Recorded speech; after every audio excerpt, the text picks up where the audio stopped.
Okay, everybody, let's Beano.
Okay, everybody, let's Beano. Yep.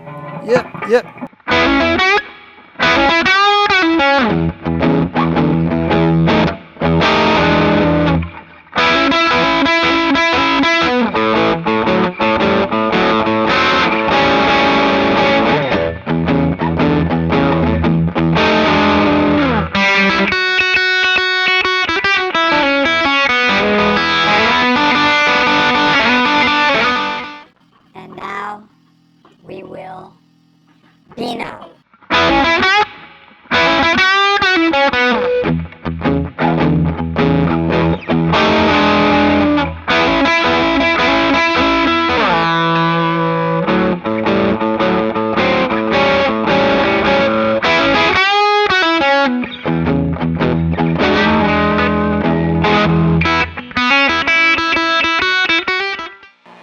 And now we will Beano.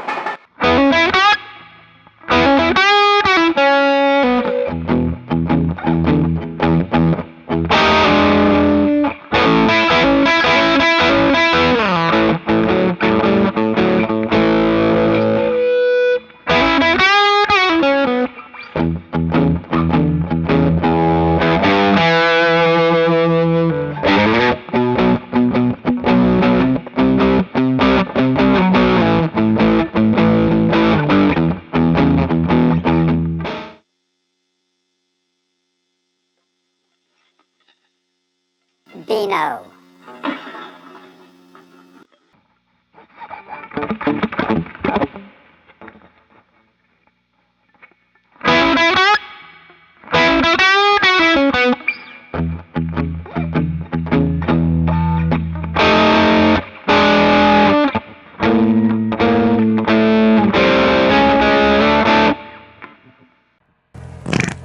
Kill that one. And now it's time for Beano. Beano!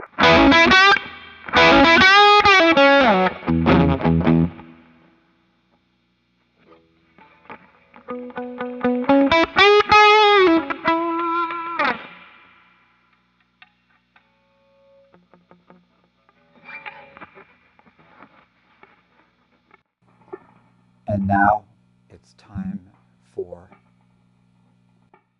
Beano.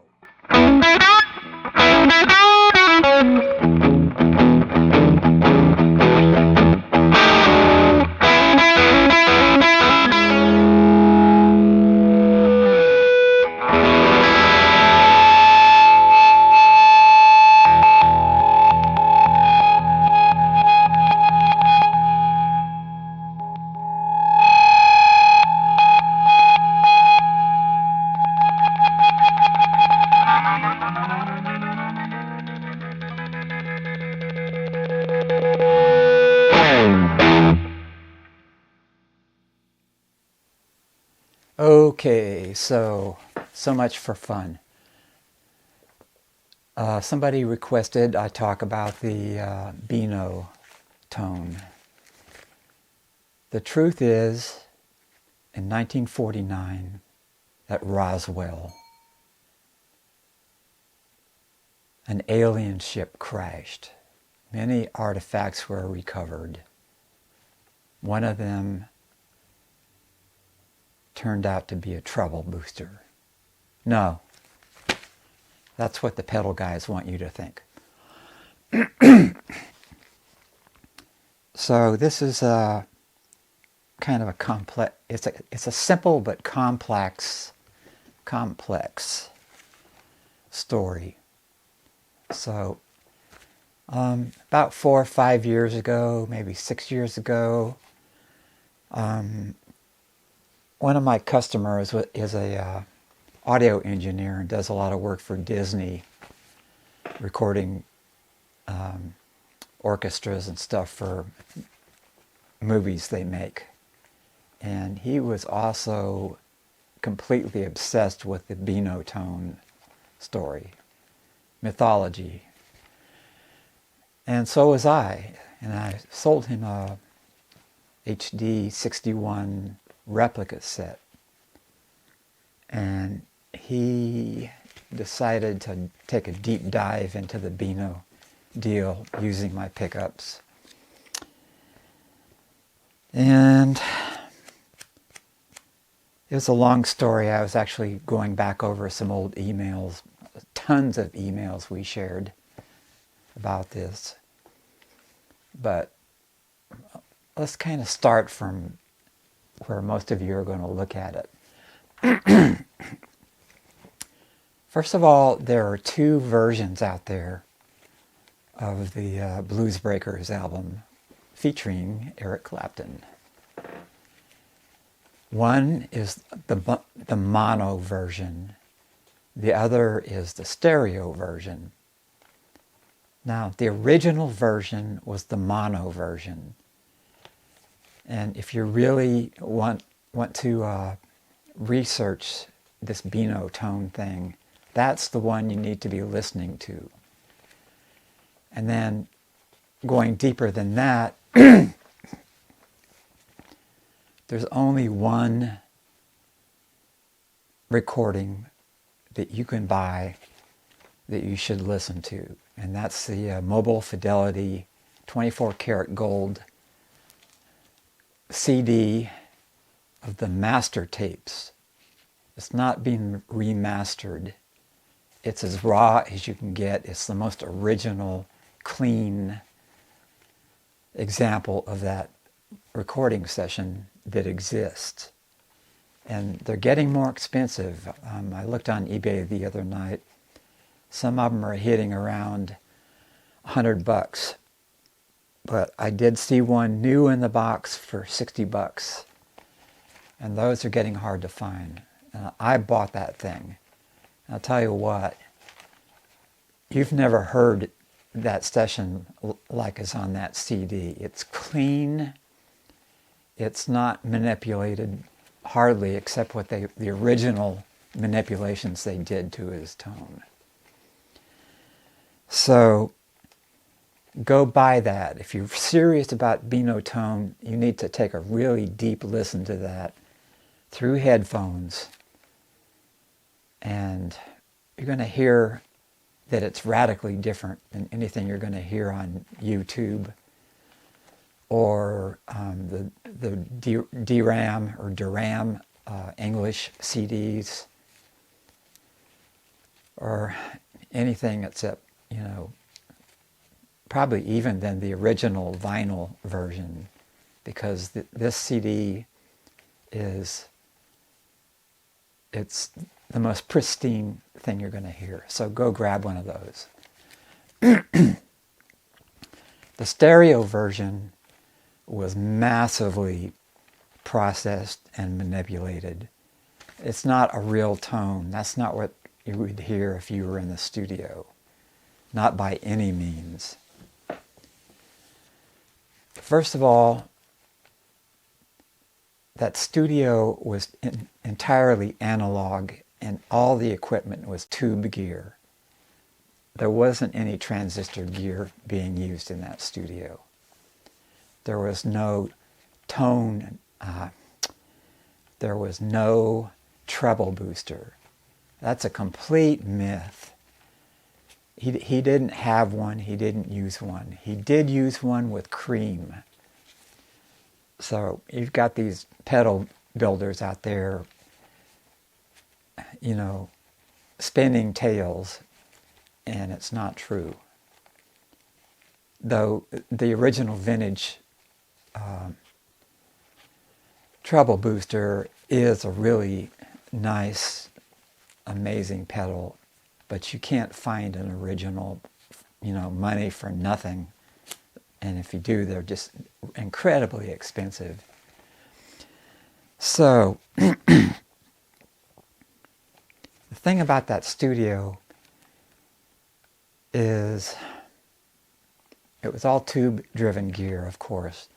They had a main audio processing unit, but on top of that, they had added on EQ modules. And the main thing they did was they could thicken up the tone using that. You know, it's almost like adding a pedal in there. That's not the natural sound of his guitar.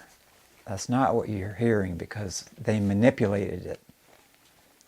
The other thing is they used those plate reverbs. And I've not heard anybody talk about this, but the plate reverb tube unit had a gain knob on it. So the question is, did they turn up the gain while Eric was playing through the thing? Because there's people questioning why does his guitar tone at times sound like it's being boosted? Well, that's possibly what happened. It's just a theory of mine, and I won't stand 100% behind it because, you know, I don't know. It's just a thought.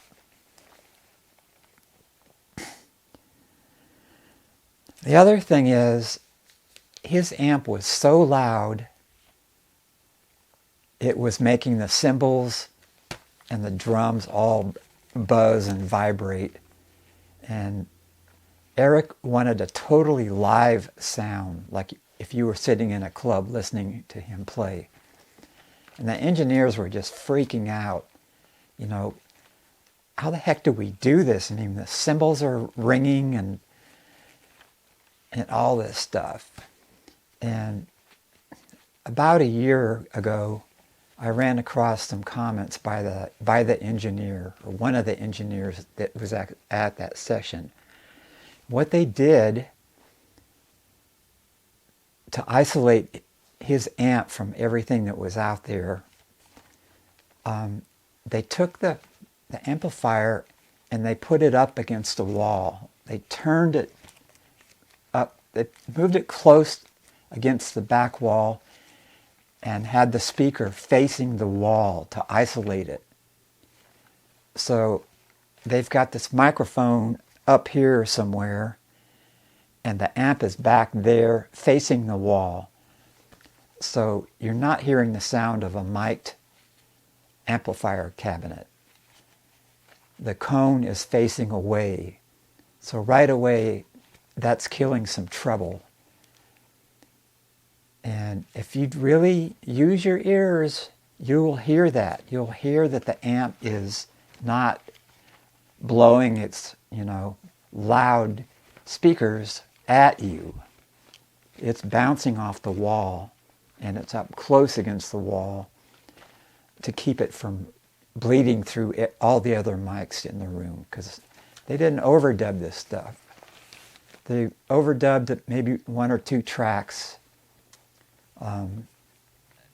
you know, to add a little bit more stuff in there. But no, it was all recorded in one take or multiple takes with everybody playing at the same time. And the other thing is, Eric was not playing with his volume on his guitar all the way up. And if you really listen, he had his tone control rolled back just enough to give a buzzy, kind of fuzzy tone with a lot of warmth. And he always did that. And then you hear him manipulating the volume control, like when he launches into a solo, or to get some feedback, occasional feedback things, he would turn it up, and you'd hear it go, a note would ring, and then he'd slowly turn it up, and it would start to feedback. So all those things are super important. And you see these guys trying to copy that tone on YouTube, and they're using amps that had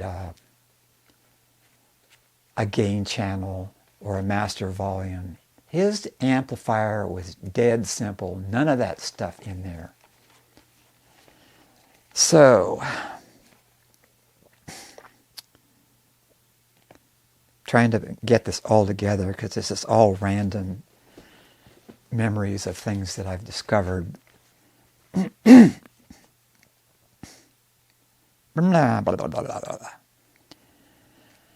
Now, not only I learned a bunch of stuff from Michael Airvold, from his experiments.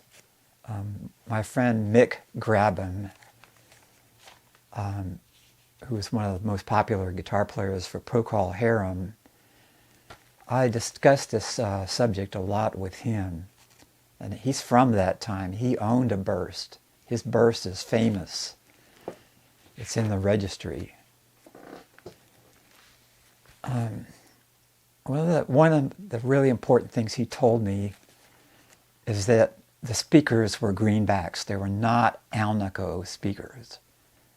The very first version of the JTM 45 did have Alnico speakers, and it was a completely different kind of cabinet and amp. I think it had 4 speakers actually in it. Eric's had 2, and they were greenbacks. They were practically new, straight from the factory, because it was 1965 when they first showed up. And Mick told me he knows a couple guys that were at those sessions, and he also knows a guy who is Jim Marshall's best friend. And this guy, Jim Marshall, gave example amplifiers every time he made a new one. He gave his friend one. So he had that amplifier, and it had greenbacks in it. Mick also owns a vintage JTM 45, and I'll play you a sample he sent me with my pickups through that amp. He didn't totally dime it because the risk of blowing the old vintage speakers out, but you can hear that.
So Mick told me that stuff. He also told me that one of the guys said that when they were at the sessions, they saw Eric Clapton's Vox AC-30 there. Whether it was used in the recordings, nobody knows. But nobody knows that that Vox was there either. So this is kind of inside information straight from those times, from the guys that were actually there. So there's no doubt those were greenbacks.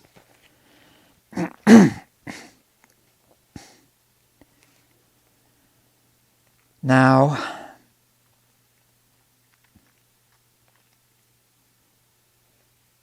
once you get a hold of that original master tapes CD, the other album you need to listen to is John Mayall's Primal Solos. And they're recordings that John made with his portable tape recorder that he had on stage when he was playing with these guys, Mick Taylor, Eric Clapton, and Peter Green. Yeah, these are just really raw, and the recording on it with Eric is from the same exact time period that he made the Beano album.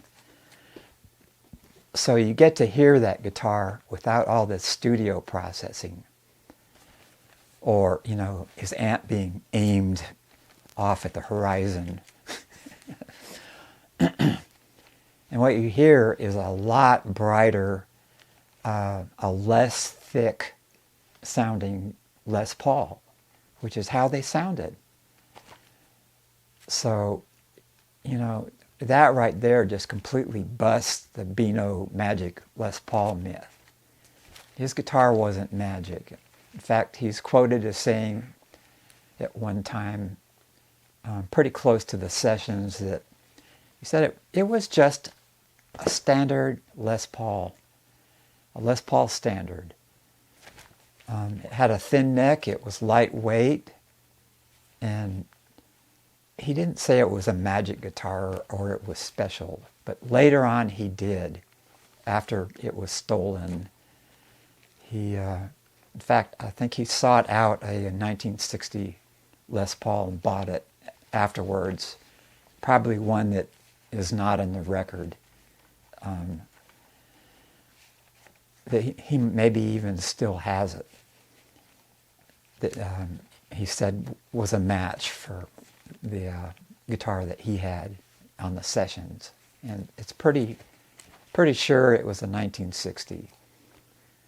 The thing about the 1960 Les Pauls is those were the end of the line PAFs, and because of changes that were happening and some of the sloppy tolerance and parts making that year, those pickups were pretty bright. They're probably the brightest of them all. So no magic Les Paul, no Beano Les Paul. It was a plain top. From the photos that exist, it didn't even have any kind of noticeable grain you could see. It was a plain Jane, plain top, not magic. Okay, so Michael Airvold and his pursuit of matching the Beano tone, he got hold of period microphones that he thought were probably there, and that he could hear the signature voice of certain microphones, and he tried all of those. I don't remember what he thought it was. It was probably a Newman or something like that, and I don't have much experience with vintage, ultra rare, highly expensive microphones.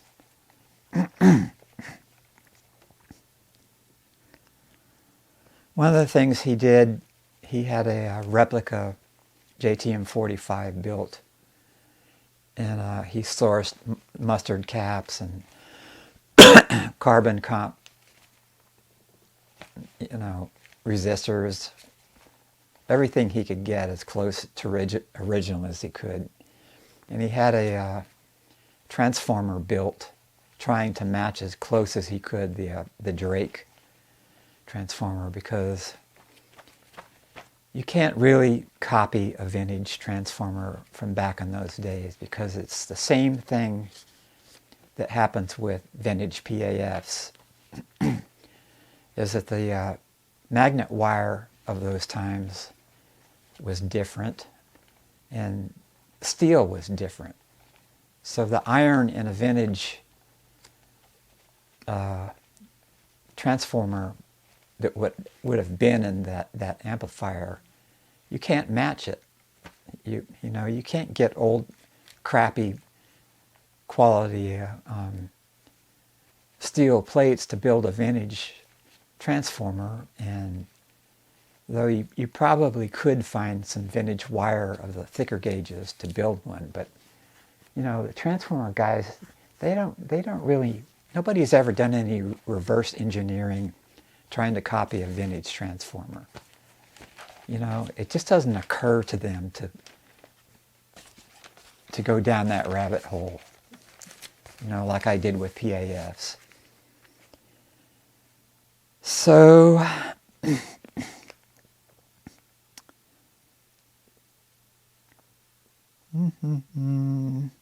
think I'm running out of information.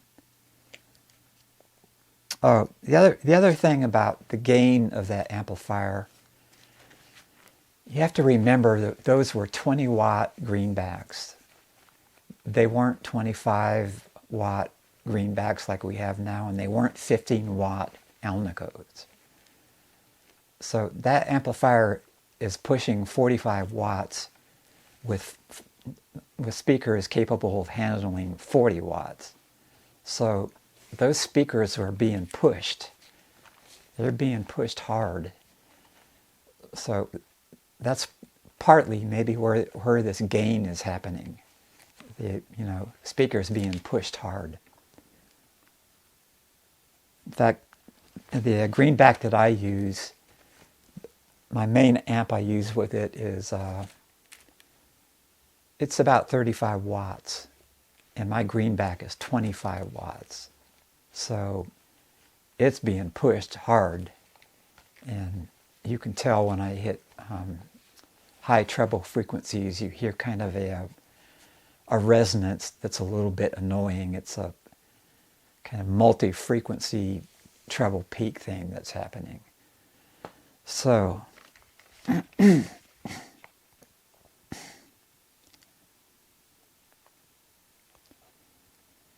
think that covers it. There was no magic Les Paul. The amp was a great amp, but I saw a video of Eric Clapton when Gibson gifted him a George Harrison Les Paul replica, and they handed it to him, and you could tell he was kind of nervous about, trying it out. And he had an old tweed Super or something like that he was playing it through. And the first thing he does is he rolls back the tone control. Very first thing he did on the bridge, he rolls the tone control back. So that's his style. That's what he does. That tone control, it's part of his tone. So he rolls it back, turns up the volume control, and then he slightly turns that back a little bit. And that was part of his Beano tone. That's what he did. But he said something that really kind of shook me. And he said, that amp really was an awful amp. It didn't sound good until you turned everything up. And I'm watching this and I'm going, what? And there's the phone. Great. It's probably Eric calling me up. Don't tell that. Anyway, I told people about it, and then I went back to that video and watched it, and that comment had been cut out. So I'm imagining, you know, guys at Marshall called him up and said, "What the heck are you doing? Trying to kill our sales or something?" So I can see that happening. Anyway, I'm watching him try this guitar out, and he's kind of twitchy and nervous. I could tell he didn't like that guitar. And he's going, "Oh, yeah, it's good. It's very good. It's very good." So the Beano thing, it's a lot of myth. It's a lot of BS. You get that gold CD, take a listen, buy that Primal Solos CD, or even better yet, you can buy originals on vinyl, because, you know, it's not many people know about it, and it's not a big seller. So that recording, the art of the studio engineer, it made a totally massive, legendary recording. But it's also not an accurate document of what the sound was like in that studio. The stereo version, it's totally art. It's not real at all. They really manipulated the guitar tone on that. So there you go. That's my experience with the Beano story. And that's it. The other thing is Michael Airvold did get incredibly close to that studio sound. And he did a great job on it. And I learned some things too, and I had a lot of theories about the pickups and what went on with those. They weren't anything special. And another thing I noticed about that guitar with him in a photograph is there were like 3 pull screws missing out of the neck pickup. That would tend to brighten it up, because the pull screw coil is the warmest sound coming out of the pickup. So if you take those out, you've only got the slug pulls hearing, and they are bright. So I think he was experimenting with that to get a brighter sound out of his neck pickup. So that's it. That's the Beano deal. Here's some eye candy for you. The Holy Grail. 1959 double white PAF. Guy sent me a pair of 2 of them. Obviously, 2 is a pair. And one of them was dead. And pretty easy to find that it had a broken wire in the coil. In fact, it was sticking out of the tape when I got the cover off. So the other one was virgin, untouched. He just sent it to me so I could play it and do some video of it, etc., and learn something from him. So there's that broken wire. So it was amazing to see what was different about them and what they were. So I learned a lot from him, and I did a couple video demos with it.